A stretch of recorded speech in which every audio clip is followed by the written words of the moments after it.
Okay, so the next important mission that came after August offer was Cripps mission of 1942. It was headed by Sir Stanford Cripps. ಈ Cripps mission policy ಅಂದರೆ goal ಏನಂದರೆ ಹೆಂಗಾದರೂ ಮಾಡಿ ಇಂಡಿಯನ್ಸ್ನ ಒಪ್ಪಿಸಿ they wanted Indians to fight for them in the world war 2. 1942 ಅಲ್ಲಿ ಆಗ್ತಿದೆ, ಇದು ಅರ್ಥ ಮಾಡ್ಕೊಳ್ಳಿ, 1942 ಅಲ್ಲಿ ಆಗ್ತಿದೆ. But the problem was the commission told that after the proposals that were given were after the independence we will give you dominion status. Illu independence ಬಗ್ಗೆ ಮಾತಾಗಲಿಲ್ಲ. They told you that we will give you dominion status and we will also let you create your constituent assembly. Constituent assembly ಅಂದರೆ a committee that is used to create the constitution. ಇದು ಗೊತ್ತಿರಬೇಕು. The constituent assembly, who was the drafting committee chairman, Dr. B.R. Ambedkar. When the constituent assembly came to power after cabinet mission, ಯಾವ ನಮ್ಮ constitution ಇವಾಗ ನಾವು ಹೇಳ್ತಾ ಇದ್ದೇವೆ, ನಾನು polity ಸೀರೀಸಲ್ಲಿ ಯಾವ ಕಾನ್ಸ್ಟಿಟ್ಯೂಷನ್ ಬಗ್ಗೆ ಮಾತಾಡ್ತಾ ಇದ್ದಾನೆ, ಆ ಕಾನ್ಸ್ಟಿಟ್ಯೂಷನ್ನ ಡ್ರಾಫ್ಟ್ ಮಾಡುವಂಥ ಅಧಿಕಾರನ ಫಸ್ಟ್ ಟೈಮ್ ಕ್ರಿಪ್ಸ್ ಮಿಷನ್ ಕೊಟ್ಟಿದ್ದು. But the problem was they dissatisfied dominion status. INC was not looking for dominion status. ಅದು ಲಾಸ್ಟ್ ಟೈಮು ಹೇಳಿದರು, ಯಾವುದ್ರಲ್ಲಿ ಆಗಸ್ಟ್ ಆಫರಲ್ಲಿ, ಅದು ಕೂಡ ರಿಜೆಕ್ಟ್ ಆಗಿತ್ತು. ಇಲ್ಲಿ ಕೂಡ ಡೊಮಿನಿಯನ್ ಸ್ಟೇಟಸ್ ಹೇಳಿದರು. And Muslim League was clearly looking for separate country called as Pakistan.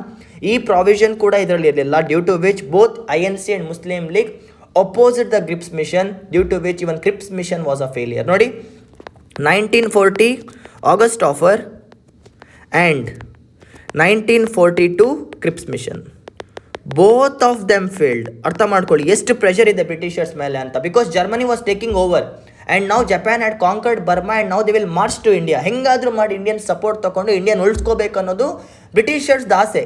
But for that they passed the two provisions. One is called as August offer, dominion status, and second one is Cripps mission, dominion status plus constituent assembly. Both of them failed, due to which this hurt the feelings of Mahatma Gandhi, after which he started a movement called as Quit India movement of 1942. When both Cripps mission and August offer failed, Mahatma Gandhi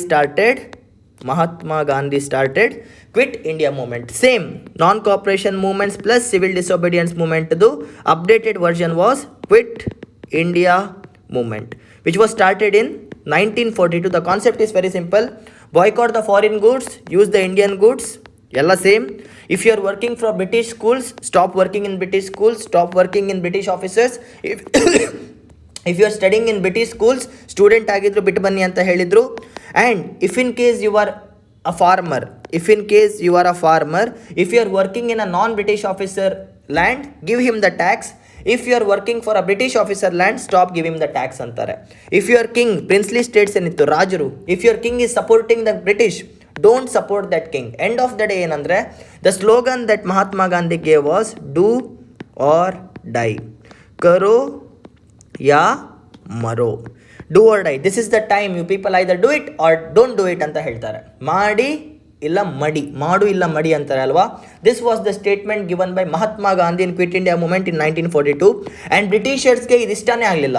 it was such a severe repression that instantly when Quit India Movement was started, britishers arrested Mahatma Gandhi and all major leaders. And all major INC leaders were instantly arrested. Quit India movement ಅಂತ announce ಆದ ಕೂಡಲೇ Gandhi arrest. ಯಾಕಂದರೆ ಬ್ರಿಟಿಷರ್ಸ್ಗೆ ಮೊದಲೇ ಅಲ್ಲಿ ಪ್ರಾಣ ಹೋಗ್ತಿದೆ, ಜೊತೆಗೆ ಇವರೊಬ್ಬರು quit India moment ಮಾಡ್ಕೊಂಡು ಕೂತಿದ್ದಾರೆ ಅಂತ he seriously arrested it. And but still, even after Gandhi was arrested, people of India took active part in Quit India movement. This was a successful event. This pressurized the Britishers to suffer. ಯಾಕಂದರೆ if they are not paying the taxes, there is a cut off in the revenue or in the money. ದುಡ್ಡಿಲ್ಲ ಅಂದರೆ ಯುದ್ಧ ಗೆಲ್ಲಕ್ಕಾಗಲ್ಲ, ಹೇಳ್ದೆ ಅಲ್ವಾ. Man force and money is very very important. And India was one of the revenue generator for the Britishers. When Quit India movement started, it stopped the cut off flow of money to Britishers, due to which they were losing the war. ಇದು ಕೂಡ ಆಯಿತು. Creeps mission fail ಆಗಿದ್ದರಿಂದನೇ ನಮ್ಮ ಮಹಾತ್ಮ ಗಾಂಧಿಯವರು Quit India ಮೂವ್ಮೆಂಟ್ನ start ಮಾಡ್ತಾರೆ. And when 1942 ಅಲ್ಲಿ when Quit India Movement was started, Netaji Subhash Chandra Bose was in Japan and he was ready to march INA to India. Contemporary events, ಜಪಾನಲ್ಲಿ ನೇತಾಜಿ ಸುಭಾಷ್ ಚಂದ್ರ ಬೋಸ್ ಡೆಲ್ಲಿ ಚಲೋ ಅಂತವ್ರೆ, ಇಲ್ಲಿ ನಮ್ಮ ಮಹಾತ್ಮ ಗಾಂಧಿಯವರು ಬ್ರಿಟಿಷರ್ಸ್ಗೆ ಡೆಲ್ಲಿ ಚೋಡೋ ಅಂತಾರೆ. ನೋಡಿ what a combination. 1942 when Quit India movement was started, Mahatma Gandhi gave a slogan called as Delhi Chodo to britishers, ಅಂದರೆ ಡೆಲ್ಲಿ ಬಿಟ್ಟು ಹೋಗಿ ಅಂತ. And in the same way 1942 ಅಲ್ಲಿ when Subhash Chandra Bose was in INA in Japan, he told Delhi Chalo. What a coincidence. ಇಬ್ಬರು ಸೇರಿದ್ರೆ 1942 ಅಲ್ಲೇ independence ಬರ್ತಿತ್ತು. But they had their policies, they had their differences. ಇಲ್ಲಿ ಬ್ರಿಟಿಷರ್ಸ್ಗೆ ದೇಶ ಬಿಟ್ಟು ಹೋಗು ಅಂತಿದ್ದಾರೆ ನಮ್ಮ ಮಹಾತ್ಮ ಗಾಂಧಿಯವರು. ಇಲ್ಲಿ ಇಂಡಿಯನ್ ಆರ್ಮಿನ ಒಳಗೆ ಹೋಗ್ರಪ್ಪ, ಡೆಲ್ಲಿ ಒಳಗೆ ಅಟ್ಟಾಡ್ಸ್ಕೊಂಡು ನೋಡಿರಿ ಅಂತ ಹೇಳ್ತವ್ರೆ ನಮ್ಮ ನೇತಾಜಿ ಸುಭಾಷ್ ಚಂದ್ರ ಬೋಸ್ ಅವರು. Somewhere both of them. And when Gandhi hats, ಒಂದು ಅರ್ಥ ಮಾಡ್ಕೊಳ್ಳಿ, ಡೂ ಆರ್ ಡೈ ಅನ್ನೋ ಒಂದು ಸ್ಟೇಟ್ಮೆಂಟ್ ಕೊಟ್ಟಾಗ ಮಾಡು ಇಲ್ಲ ಮಡಿ, ನಿಮ್ಗೆ ಅನ್ಸತ್ತಾ Mahatma Gandhi was still in the policy of this non violence? ಮಾಡು ಇಲ್ಲ ಮಡಿ ಅಂತ ಹೇಳಿದ್ಮೇಲೆ somewhere even Mahatma Gandhi was inspired to take up the violence ಅಂತಲೇ ನಾವು ಅನ್ಕೋಬೋದು. ಯಾಕಂದರೆ ಬ್ರಿಟಿಷರ್ಸ್ ನಮ್ಮ ಮಾತನ್ನ ಕೇಳ್ತಿಲ್ಲ. But also Quit India Movement was called to be non violent according to him. But ಯಾವಾಗ he was arrested, people started revolving, ಬಸ್ಸಸ್ಗೆಲ್ಲ ಬೆಂಕಿ ಹಚ್ಚಿದ್ರು, ಆಫೀಸಸ್ಗೆಲ್ಲ ಕಲ್ಲು ಹೊಡೆದಿದ್ರು. It was some amount of non violence. When he was arrested in 1942, 1944 Mahatma Gandhi was released due to health issues.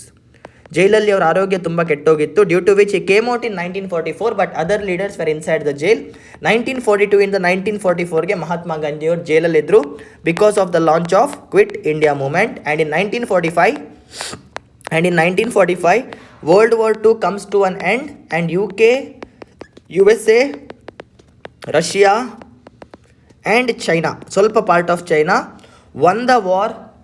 World War 2ನ ಗೆದ್ದು ಹೊರಗೆ ಬರ್ತಾರೆ. After this, as the promise was made to Indians, one more mission is passed, that is called as cabinet mission. ಇವಾಗ cabinet mission ಬಗ್ಗೆ ಮಾತಾಡೋಣ. And ನಿಮ್ಗೆ ಇನ್ನೊಂದು ವಿಷಯ ಗೊತ್ತಿರಬೇಕು, ಸ್ವಲ್ಪ ಫಾಸ್ಟಾಗಿ ಹೋಗ್ತೀನಿ ಅಂತ ಅನ್ಕೋಬೇಡಿ, ಇದೆಲ್ಲ ಸಿಂಪಲ್ ಟಾಪಿಕ್ಸ್. ಆಗಸ್ಟ್ ಆಫರಲ್ಲಿ ಡೊಮಿನಿಯನ್ ಸ್ಟೇಟಸ್, ಕ್ರಿಪ್ಸ್ ಮಿಷನಲ್ಲಿ dominion status plus constituent assembly.